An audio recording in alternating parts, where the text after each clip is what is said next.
Hello friends, good morning. നമ്മുടെ Kerala T V സീരിയലിലേക്ക് എല്ലാവർക്കും സ്വാഗതം. അങ്ങനത്തെ നമ്മുടെ നന്ദു പൊളിച്ചടുക്കി മക്കളെ എല്ലാം കൂടി വലിച്ച് വാരി പുറത്തേക്ക് അങ്ങ് ഇട്ടു, അവളുടെയും അവൻ്റെയൊക്കെ ചരിത്രം.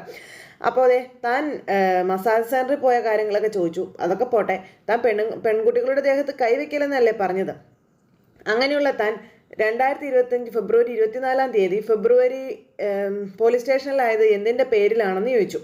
അപ്പോൾ ഷോപ്പിംഗ് കോംപ്ലക്സിൽ പർച്ചേസ് നടത്തിക്കൊണ്ടിരുന്ന ഒരു അമ്മയും മകളും, ആ അമ്മയുടെ മുന്നിൽ വെച്ച് അവരുടെ മകളോട് താൻ അപമര്യാദയായിട്ട് പെരുമാറിയില്ലേ എന്ന് ചോദിക്കുക. അപ്പം ഇതെല്ലാം അവിടെ നമ്മുടെ ജഡ്ജി നോട്ട് ചെയ്യുന്നുണ്ട്. ആൾക്കാർ നോക്കി നിൽക്കെ ആ കുട്ടിയെ താൻ ബലമായി ചുംബിച്ചില്ലേ എന്ന് ചോദിച്ചു. ആ പെൺകുട്ടിയെ താൻ നിരന്തരം ഉപദ്രവിച്ചിരുന്നില്ലേ? അവര് തനിക്കെതിരെ കോടതിയിൽ മൊഴി തന്നിരുന്നല്ലേ എന്ന് ചോദിച്ചു. ഇവനും വല്ലതും പറയാനുണ്ടോ? ആ പെണ്ണൊക്കെ അവിടെ ഇരുന്ന് ഇങ്ങനെ ഒരുക്കിക്കൊണ്ടിരിക്കും കേട്ടോ. അപ്പോൾ യുവർ ഓണർ, നിരവധി കേസുകളിൽ പ്രതിയായിട്ടുള്ള പാവപ്പെട്ട പെൺകുട്ടികളോട് ഒരു മാന്യതയും കാണിക്കാത്ത ശരവണൻ എന്ന കൊടും കുറ്റവാളിയാണ് എനിക്കെതിരെ കേസ് ഫയൽ ചെയ്തിരിക്കുന്നതെന്നുള്ള കാര്യം നമ്മുടെ നന്ദു ഇങ്ങനെ പറയാം. അയാൾക്ക് വേണ്ടി സാക്ഷി പറഞ്ഞ രേണുവും ശരവണനും തമ്മിൽ അടുത്ത ബന്ധമുള്ളവരാണെന്നും പറഞ്ഞു. അവർ സുഹൃത്തുക്കൾ തന്നെയാണ്. അത് ബഹുമാനപ്പെട്ട കോടതിക്ക് ബോധ്യമായിട്ടുണ്ടല്ലോ അല്ലേ എന്നൊക്കെ നന്ദു ചോദിക്കുമ്പോൾ പറഞ്ഞുകൊണ്ടെങ്കിൽ തലയാട്ടോ കേട്ടോ നമ്മുടെ ജഡ്ജി. ഇന്ന് എനിക്ക് പോലീസ് ട്രെയിനിങ് ക്യാമ്പിലേക്ക് പോകേണ്ടതായിരുന്നെന്നും ഇനി അതിന് സാധിക്കില്ല. എന്നാൽ ഞാൻ കുറ്റവിമുക്തയായാൽ അടുത്ത ക്യാമ്പിൽ മാത്രമേ എനിക്ക് ജോയിൻ ചെയ്യാൻ കഴിയുകയുള്ളൂ എന്നും അതിലെനിക്ക് നിരാശയില്ല. പക്ഷേ നിയമത്തെ വെല്ലുവിളിക്കാനല്ല, നിയമത്തെ സംരക്ഷിക്കാൻ തന്നെയാണ് ഞാൻ ആ പ്രൊഫഷൻ തിരഞ്ഞെടുത്തതെന്ന കാര്യമൊക്കെ നമ്മുടെ നന്ദു ഇങ്ങനെ പറയുമ്പോൾ ചേച്ചിമാർ അഭിമാനത്തോടെ ഇരിക്കുക. വേണുവാണ് ഇങ്ങനെ നോക്കിയിരിക്കുക കേട്ടോ. അതുകൊണ്ട് തന്നെ എനിക്ക് എൻ്റെ കൈകൾ ശുദ്ധമാണെന്ന് തെളിയിക്കേണ്ടതുണ്ടായിരുന്നു. എനിക്കെതിരെ കേസ് തന്ന ആളിൻ്റെയും സാക്ഷി പറഞ്ഞ പെൺകുട്ടിയുടെയും ജീവിത സാഹചര്യം ഞാൻ കോടതിക്ക് മുന്നിൽ ബോധ്യപ്പെടുത്തി കഴിഞ്ഞു എന്നുള്ള കാര്യവും നന്ദു കോടതിയോട് പറയുക. ഈ പെണ്ണൊക്കെ ഇങ്ങനെ കൈ ഞൊട്ട പിടിച്ചോണ്ടിരിക്കുക. അപ്പം ഇന്നത്തെ കാലത്ത് പല കേസുകളും തെളിയുന്നത് ക്യാമറ കണ്ണുകളിലൂടെയാണെന്നും പൊതുനിരത്തിൽ വെച്ച് ഞാൻ കാരണമില്ലാതെ ഒരു ചെറുപ്പക്കാരനെ കൈകാര്യം ചെയ്തു എന്ന് ബഹുമാനപ്പെട്ട പബ്ലിക് പ്രോസിക്യൂട്ടർ ഇവിടെ സ്ഥാപിച്ചു. എന്നാൽ അത് തെറ്റാണെന്നും ഞാൻ വെറുതെ പോയ ഒരു ചെറുപ്പക്കാരനെ അല്ല തല്ലിയതെന്നും സംഭവം നടന്ന സ്ഥലത്തെ CCTV ക്യാമറയ്ക്ക് തെളിയിക്കാൻ കഴിയുമെന്നുള്ള കാര്യവും നമ്മുടെ നന്ദു പറയുവാണ്. അങ്ങനെ നന്ദു നിരത്തിയില്ലേ മക്കളെ തെളിവുകൾ ഓരോന്നോരോന്നായിട്ട്. അപ്പോൾ അതെല്ലാം നമ്മുടെ വക്കീലിനെ കൊണ്ട്, മാരാർ വക്കീലിനെ കൊണ്ട് നന്ദു കൊടുപ്പിക്കുക. നല്ല സന്തോഷത്തോടെ മാരാർ വക്കീൽ അതുകൊണ്ടൊന്ന് ജഡ്ജിയുടെ കൈകളിലേക്ക് ഏൽപ്പിക്കുക കേട്ടോ. അങ്ങനെ നമ്മുടെ മാരാർ വക്കീലും നന്ദുവും കൂടെ ചേർന്ന് കോടതിയെ പൊളിച്ച് അടുക്കിയെന്ന് തന്നെ പറയാം. അങ്ങനെ തെളിവുകളും നമ്മുടെ ജഡ്ജി അദ്ദേഹം കണ്ടു കഴിഞ്ഞപ്പോൾ എന്താ കാര്യങ്ങളെല്ലാം സെറ്റായി. അപ്പം നമ്മുടെ മാരാർ വക്കീൽ അവിടെ ഇരുന്ന് ഇങ്ങനെ ആലോചിക്കുകയാണ് ദേവയാനി വന്ന് പറഞ്ഞ കാര്യങ്ങൾ. അപ്പോൾ എൻ്റെ ഉറ്റ സുഹൃത്ത് ഗ്രേസിയുടെ മകളാണ് ആൻമരിയ. അപ്പം ഞാൻ കേട്ടിട്ടുണ്ടല്ലോ ദേവയാനി, ആ കുട്ടിയുടെ പല പ്രോഗ്രാമുകളും ഞാൻ കണ്ടിട്ടുണ്ടല്ലോ എന്ന് പറഞ്ഞു. ഞങ്ങളുടെ സെർച്ചിങ്ങിൽ അവിടെ അടുത്തുള്ള CCTV ദൃശ്യങ്ങളിൽ നിന്ന് ചില ദൃശ്യങ്ങളൊക്കെ കിട്ടിയിട്ടുണ്ട്. അത് ഈ പെൻഡ്രൈവിലാക്കി ആൻമരി എനിക്ക് തന്നിട്ടുണ്ട് അങ്കിളെന്നും പറഞ്ഞുകൊണ്ട് അത് അങ്കിളിൻ്റെ കയ്യിലേക്ക് കൊടുത്തു നമ്മുടെ ദേവയാനി. ഇതേതായാലും അങ്കിളിന് കേസിന് ഉപകാരപ്പെടുമെന്നും പറഞ്ഞ് ആ തെളിവുകൾ നമ്മുടെ ദേവയാനി അങ്ങ് കൊടുത്തത്. അപ്പം ഞാൻ ആ സ്ഥലത്തേക്ക് പുറപ്പെടാൻ തുടങ്ങുകയായിരുന്നു. ഇതുപോലെ ഉള്ള ജീവനുള്ള തെളിവുകൾ കിട്ടിയില്ലെങ്കിൽ കേസിൽ നിന്ന് ആ കുട്ടിയെ രക്ഷിക്കുക ഒരു വല്ലാത്ത ബുദ്ധിമുട്ടായിരിക്കും എന്ന് അദ്ദേഹം പറയുമ്പോൾ, ഇനിയിപ്പോൾ ദൃക്സാക്ഷിയായിട്ട് വന്ന പെൺകുട്ടി കള്ളം പറഞ്ഞാലും അവിടെ നടന്നത് എന്താണെന്ന് കോടതിക്ക് വ്യക്തമാവില്ലേ എന്ന് ദേവയാനി ചോദിച്ചു.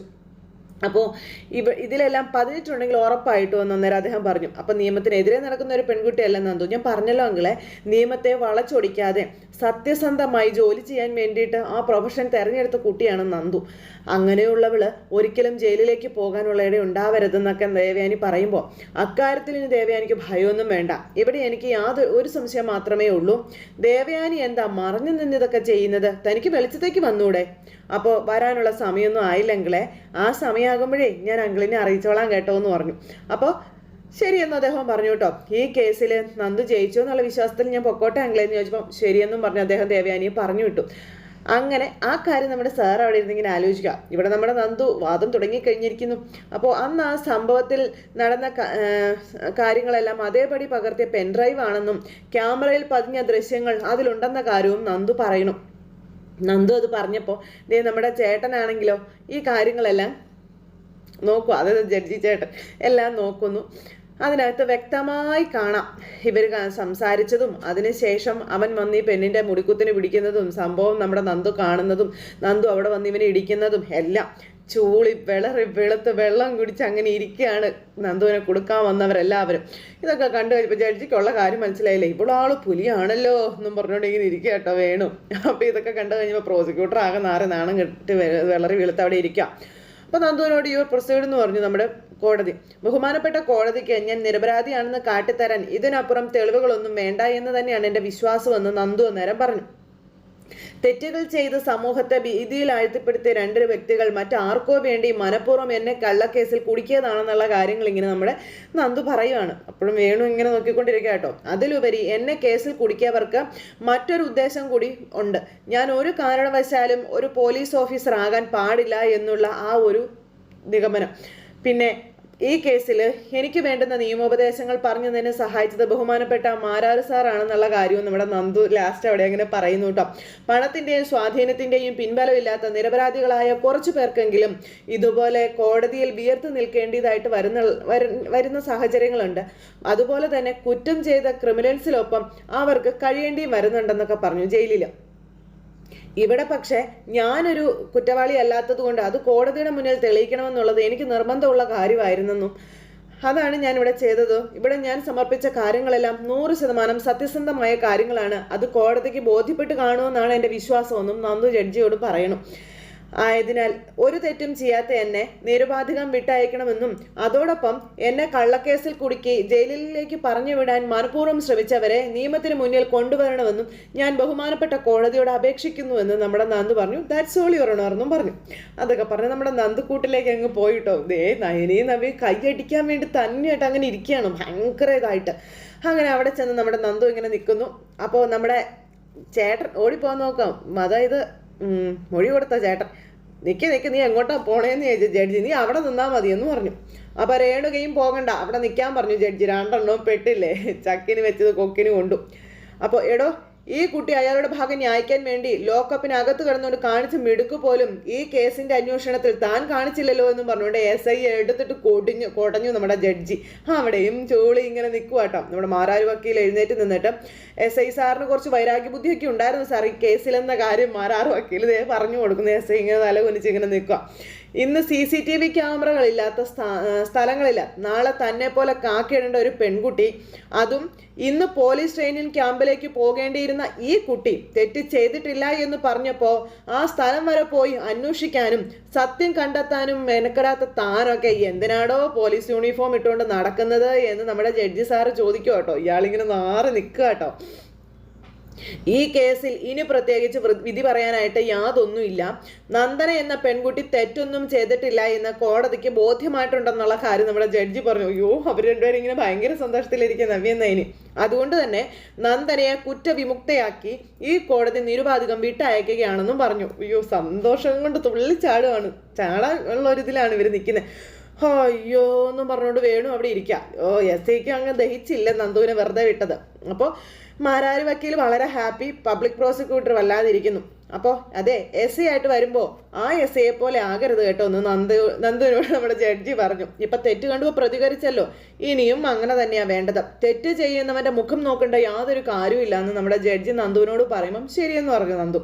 ഈ കേസിൻ്റെ അന്വേഷണം സത്യസന്ധമായ രീതിയിലല്ല നടന്നിരിക്കുന്നത്. ആയതിനാൽ ഇപ്പോഴുള്ള അന്വേഷണ സംഘത്തെ മാറ്റിയിട്ട് സ്ഥലം CIയുടെ നേതൃത്വത്തിൽ ഒരു പുനരന്വേഷണം നടത്താൻ ഈ കോടതി ഉത്തരവിടുകയാണെന്ന കാര്യവും പറഞ്ഞു. അടിപൊളി, നല്ല തൻ്റെ ഇടത്തോടെ പവറായിട്ട് നിൽക്കുകയാണ് നമ്മുടെ നന്ദു. അതുപോലെ തന്നെ നയനയും നവ്യും അയ്യോ വേണുവാണ് ഇങ്ങനെയാണ് അവിടെ ഇവിടെയൊക്കെ നോക്കുക. അതായത് നമ്മുടെ കോടതി മുറിക്ക് എത്ര ഭിത്തി ഉണ്ടെന്നൊക്കെയാണ് നോക്കുന്നത്. കാരണം ആരുടെയും മുഖത്ത് നോക്കാൻ പറ്റത്തില്ല, 4 പാട് നോക്കി ഇരിക്കും കേട്ടോ. എന്തായാലും ആ ഒരു കേസ് നല്ല പുല്ല് പോലെ നിഷ്പ്രയാസം ദേവയാനിയുടെ സഹായത്തോടെ നമ്മുടെ നന്ദു തെളിയിച്ചു കഴിഞ്ഞു. നിർണായക തെളിവുകൾ നമ്മുടെ ദേവയാനി കൊടുത്തത് കൊണ്ടാണ് നന്ദു പുറത്തേക്ക് വന്നത്. പക്ഷെ അത് ഇവർക്ക് ആർക്കും അറിയത്തില്ല കേട്ടോ. ഇതെല്ലാം കഴിഞ്ഞ് നന്ദുവിനെയും കൂട്ടിക്കൊണ്ട് ചേച്ചിമാർ പുറത്തേക്ക് വന്നു സന്തോഷമായിട്ട് നിൽക്കുക. അപ്പോൾ നീ എങ്ങനെയും മോൾ ഇതൊക്കെ സാധിച്ചെടുത്തേന്ന് ചോദിച്ചു. അപ്പോൾ എത്രയോ തവണ ഞാൻ കോടതികളിൽ വന്നിട്ടുണ്ട് ചേച്ചി, എത്ര സാക്ഷികൾ പറഞ്ഞിട്ടുണ്ട്.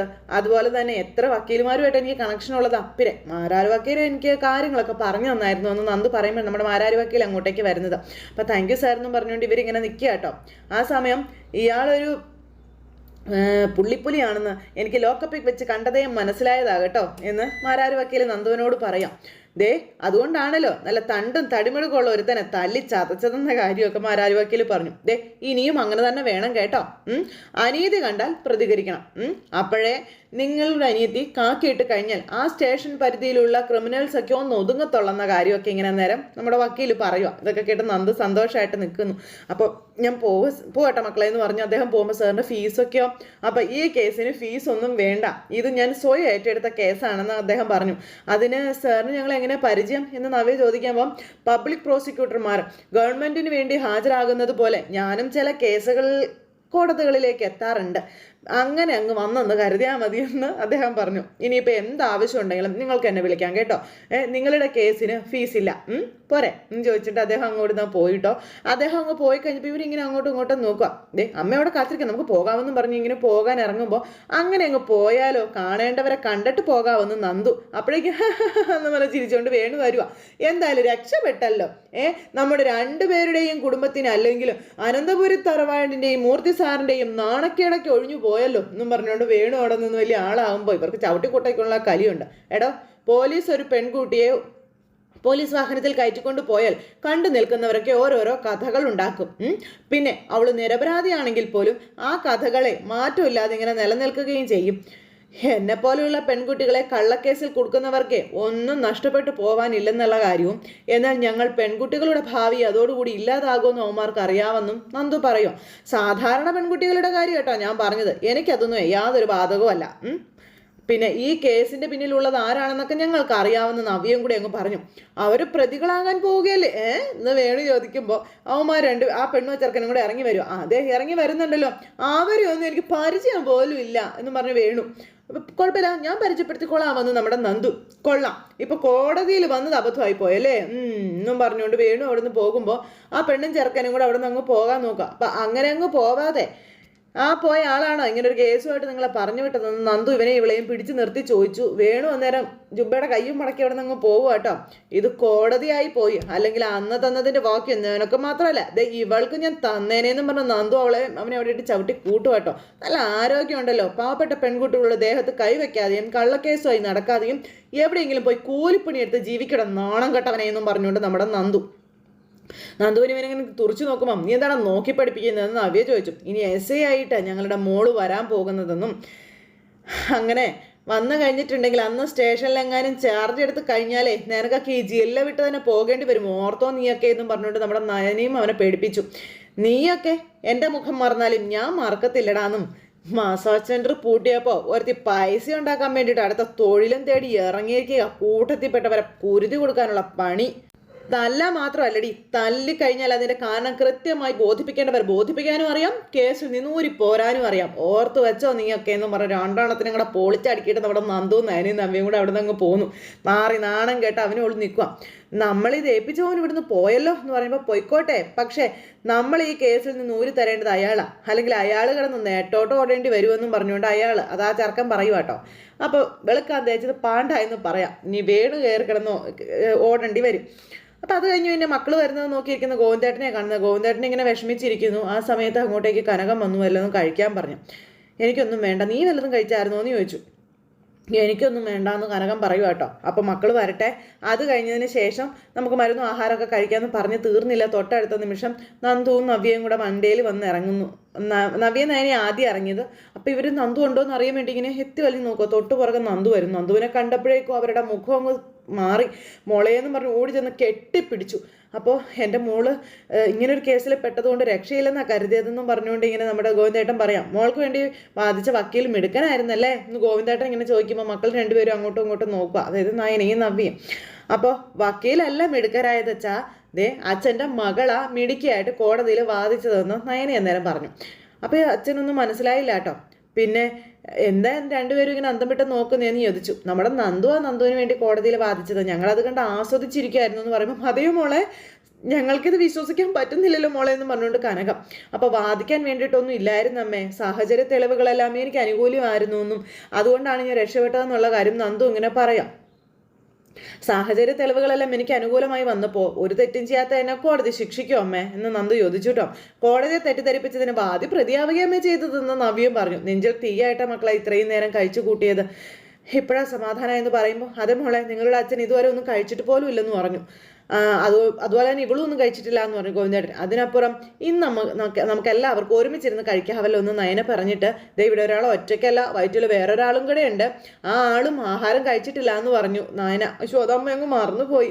എല്ലാവരും വാ അമ്മ പെട്ടെന്ന് എന്തെങ്കിലും ഉണ്ടാക്കാം വാ എന്നും പറഞ്ഞുകൊണ്ട് അമ്മ ഇങ്ങനെ വിളിക്കുമ്പോൾ അയ്യോ അമ്മ ഇതുവരെ ഒന്നും ഉണ്ടാക്കിയില്ലെന്ന് ചോദിച്ചു നന്ദു.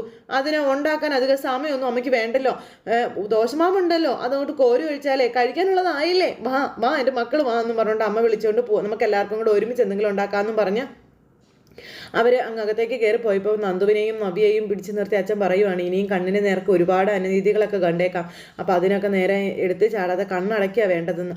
അപ്പോൾ അത് കേട്ട് നന്ദു ഇങ്ങനെ നിൽക്കുന്നു കേട്ടോ. അപ്പോൾ എന്തായാലും ഇത്തവണത്തെ ക്യാമ്പിൽ ഇനി പോകാൻ പറ്റില്ല, അടുത്ത ക്യാമ്പ് വരെ നീ കാത്തിരിക്കേണ്ടി വരുമെന്ന കാര്യം പറയുമ്പോൾ അത്രയും ദിവസം മോളെ ഞങ്ങൾക്ക് കാണാമല്ലോ എന്ന് ഗോവിന്ദേട്ടൻ പറഞ്ഞു കേട്ടോ. അങ്ങനെ അവരെല്ലാവരും അകത്തേക്ക് കയറി പോവുക. പിന്നെ കാണിക്കുന്നത് അവിടെ അനാമികയും അമ്മയും കൂടെ നെട്ടോട്ട് ഓടും ഷോ എന്നും പറഞ്ഞുകൊണ്ട്, വിവരം അറിയാത്തത് കൊണ്ടേ ഭയങ്കര ടെൻഷനാ. അയ്യോ എന്നും പറഞ്ഞുകൊണ്ട് ഫോണെടുത്ത് വിളിക്കുന്നു, അങ്ങോട്ടോടുന്നു ഇങ്ങോട്ടോടുന്നു, ചാടുന്നു നിൽക്കുന്നു പറക്കുന്നു എന്നൊക്കെ പറഞ്ഞുകൊണ്ട് ഇരിക്കുന്നു. അപ്പം അച്ഛൻ എന്താ അമ്മ ഫോൺ എടുക്കാത്തേന്ന് ചോദിച്ചു. അവിടെ നടന്ന കാര്യങ്ങളെ നേരിട്ട് വന്ന് പറയാൻ വല്ലതുമായിരിക്കും മോളെ, അതെന്തിനാ നേരിട്ടൊക്കെ വന്ന് പറയുന്നേ, ഫോണിൽ കൂടെ പറഞ്ഞുകൂടെ എന്ന് ചോദിച്ച് മകള് ദേഷ്യപ്പെടുമ്പം അത്രയ്ക്ക് ആകാംക്ഷ ഒന്നും വേണ്ട എൻ്റെ മോളെ എന്ന് അമ്മ പറഞ്ഞു കൊടുക്കണു കേട്ടോ. വേണുവേട്ടൻ പറഞ്ഞതുപോലെയൊക്കെ സംഭവിക്കും, നീ നോക്കിക്കോ. അവളെ ഇപ്പോൾ കോടതി റിമാൻഡ് ചെയ്ത് കാണുമെന്നൊക്കെ പറഞ്ഞ് ദിവാസ്വപ്നങ്ങൾ ഒരുപാട് നെയ്തു കൂട്ടുവാണ്. അങ്ങനെയാണെങ്കിലേ നാളെ തന്നെ നമുക്ക് ജയിലിലേക്ക് പോകാം അവളെ കാണാനെന്ന് പറയുമ്പോഴത്തേക്കും അയ്യോ മകളുടെ സന്തോഷമൊന്നും കാണേണ്ടതാ. ഇവിടെ ഒരു സ്ത്രീ എന്ന ആനുകൂല്യമൊന്നും അവൾക്ക് കിട്ടാനൊന്നും പോകുന്നില്ല, നോക്കിക്കോ. കാരണമേ അതുപോലെയാ അയാളെ അവൾ തല്ലിയിരിക്കുന്നത്. പണി ഉറപ്പാ. ഇത് അച്ഛൻ്റെയും അമ്മയുടെയും ഒരു മധുര പ്രതികാരമാണെന്ന് മോളങ്ങ് കൂട്ടിക്കോളാനൊക്കെ പറയണു. കഴിഞ്ഞൊരു രാത്രി ഹെൽമെറ്റ് വെച്ച് വന്നിട്ടേ എന്നെയും വേണുവേട്ടനെയും തല്ലി വശം കെടുത്തിയത് അവളും അവളുടെ കൂട്ടുകാരും കൂടെ ചേർന്നാണെന്നും പറഞ്ഞ് ഇതിനൊരു ശിക്ഷ ഇങ്ങനെ തന്നെ കിട്ടണം, എന്നാലേ മതിയാവത്തുള്ളൂ എന്ന് പറഞ്ഞുകൊണ്ടിരിക്കുക കേട്ടോ. അപ്പോഴേക്കും മകള് പക മൂത്തെഴുന്നേക്കുവാണ്. ഇതൊരു തുടക്കമായിരിക്കണം അമ്മേ, ഇനി വേറെ ഒരുത്തിയുണ്ട് അവിടെ നവ്യെന്ന് പറയുന്നവള്, അവൾക്ക് ഇവളെക്കാളും അഹങ്കാരമുള്ളവളാണെന്നും പറഞ്ഞ് നവ്യക്കിട്ട് മണി കൊടുക്കണമെന്ന് പറയുക. മോളെ അവളെ പിണക്കുന്നതേ വളരെ സൂക്ഷിച്ച് വേണമെന്ന് രേവതി മകൾക്ക് പറഞ്ഞു കൊടുക്കുക. നമ്മളാണെന്ന് പാലിൽ വിഷം കലർത്തിയതെന്ന് അവൾ തിരിച്ചറിഞ്ഞു കഴിഞ്ഞെന്ന കാര്യവും അമ്മ മകളോട് പറയുവാണ്. എന്ന് വെച്ചാൽ അനിയുടെ വല്യമ്മയെ മരണത്തിലേക്ക് തള്ളിവിടാൻ നോക്കിയത് മനഃപൂർവ്വം അല്ലെങ്കിലും അത് നമ്മൾ തന്നെയാണല്ലോ. അതവള് വിളിച്ചെങ്ങാനും പറഞ്ഞാലേ നമ്മൾ കുടുങ്ങിയത് തന്നെ, പണി കിട്ടുമെന്നുള്ള കാര്യം ഉറപ്പാ മോളെ. അതുകൊണ്ടേ നന്ദു ജയിലിലേക്ക് പോയാലും അവളുമാരുടെ മുന്നിൽ ചെന്ന് അമിത സന്തോഷമൊന്നും കാണിക്കാൻ പാടില്ല കേട്ടോ എന്നും പറഞ്ഞു.